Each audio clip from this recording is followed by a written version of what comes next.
है मैज़गॉन dock ship builders से related कुछ इंपॉर्टेंट न्यूज़ एंड अपडेट्स के बारे में। दोस्तों, अगर आज के दिन की बात करें तो मैज़गॉन आपको काफ़ी ज़्यादा फोकस में देखने को मिल रही थी। फोकस में रहने का सबसे बड़ा रीज़न है कंपनी से रिलेटेड एक काफ़ी इंपॉर्टेंट हमें न्यूज़ सुनने को मिल रही थी। उसके अलावा दोस्तों, कंपनी जिस सेगमेंट में काम करती है, लाइक ये शिप बिल्डर कंपनी है, उस सेगमेंट की जो बाकी कंपनीज़ हैं उनको गवर्नमेंट की तरफ से एक अच्छा सपोर्ट मिलने वाला है। और इस रीज़न की वजह से भी बोल सकते हैं मैज़गॉन आज के दिन फोकस में देखने को मिल रही थी। अब एक एक करके सभी न्यूज़ को हम लोग डिस्कस करेंगे। तो सबसे पहले गवर्नमेंट वाली न्यूज़ की बात कर लेते हैं। तो देखो, यहाँ पर मेंशन किया गया है SCI, मैज़गॉन, ग्लोबल ऑफशोर, ये सारी कंपनी जो है आज के दिन अच्छा परफॉर्म करती हुई दिखी थी। क्यों भाई? क्योंकि बोल सकते हैं गवर्नमेंट ने प्रपोजल रखा है 70,000 करोड़ का शिप बिल्डिंग सपोर्ट देने का। अब देखो, इस चीज़ को मैं थोड़ा समझा देना चाहूँगा। ग्लोबली लेवल पे हमारे डिफेंस कंपनी का दबदबा उतना ज़्यादा हमें देखने को नहीं मिलता, खासकर शिप बिल्डिंग कंपनीज़ का। तो यहाँ पर गवर्नमेंट चाहती है कि ग्लोबल जो प्लेयर हैं उसको टक्कर देने के लिए हमारे शिप बिल्डिंग कंपनी का जो फाइनेंशियल्स हैं वो अच्छा नज़र आए। और इसी वजह से बोल सकते हैं 70,000 करोड़ के आसपास का प्रपोजल रखा जाएगा, जिसमें कुछ इंसेंटिव्स के लिए होगा तो कुछ फाइनेंशियल सपोर्ट के लिए होगा। अब इस चीज़ को थोड़ा सा आप डिटेल में भी समझ सकते हो, जिससे आपको चीज़ें और भी अच्छी तरह से समझ आ जाएंगी।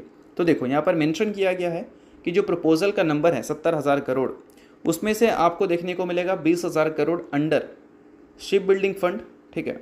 उसके अलावा 25,000 crore maritime development fund with government participation at 49%।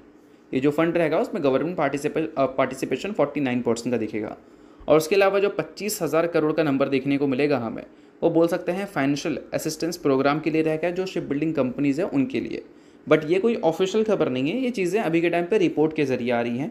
तो रिपोर्ट के ज़रिए आ रही है तो इसका मतलब ये है कि हो सकता है कि चीज़ें ऑफिशियल हो जाएँ, और हो सकता है कि आगे चलकर गवर्नमेंट इसको कैंसिल भी कर दे, या फिर बोल सकते हैं इस चीज़ को डिनाई भी कर दे। तो इस चीज़ को समझो। और बाकी इसका मेन मोटिव क्या है भाई? तो जैसा कि मैंने आपको स्टार्टिंग में ही समझाया कि हमारी गवर्नमेंट चाहती है कि ग्लोबल लेवल पे हमारी जो शिप बिल्डिंग कंपनीज़ है उसका प्रेजेंस हमें अच्छा देखने को मिले। और साथ में ये भी बताया गया है कि उनका प्लान है कि टॉप 10, अगर हम वर्ल्ड क्लास शिप यार्ड की बात करें तो वो हम बनाना चाहते हैं बाई 2030। तो ये सारी चीज़ें हमें सुनने को मिल रही है, जिसके लिए गवर्नमेंट की तरफ से एक बड़ी फंड भी इंट्रोड्यूस हो सकते हैं, जिसका नंबर है 70,000 करोड़, ठीक है। अब इसके अलावा दोस्तों, ये तो पहली न्यूज़ हो गई। इसके अलावा दूसरी न्यूज़ क्या है, तो चलिए उसी दोस्तों बात करते हैं इसके अलावा एक और न्यूज़ के बारे में, जो कि मैज़गॉन से रिलेटेड ही है। न्यूज़ यहाँ पर यह है कि मैज़गॉन डॉक शिप बिल्डर्स ने एक MOU साइन किया है तमिलनाडु गवर्नमेंट के साथ, जिसके बदले वो ग्रीनफील्ड शिपयार्ड बनाने वाली है। अब इस चीज़ को थोड़ा सा आप डिटेल में समझ सकते हैं। यहाँ पर मेंशन किया गया है कि तमिलनाडु गवर्नमेंट ने मैज़गॉन के साथ MOU साइन किया है, मतलब मैज़गॉन जो काम करेगी वो तमिलनाडु गवर्नमेंट के गाइडेंस में करने वाली है।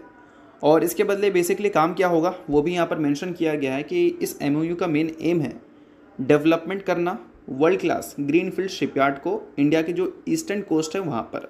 तो बेशक बिजनेस पॉइंट ऑफ व्यू से देखें तो ये न्यूज़ को हम अच्छी और इम्पॉर्टेंट न्यूज़ बोल सकते हैं। बाकी इसको रिकमेंडेशन मत समझना, सभी चीज़ें सिर्फ और सिर्फ एजुकेशन पर्पज़ के लिए हैं।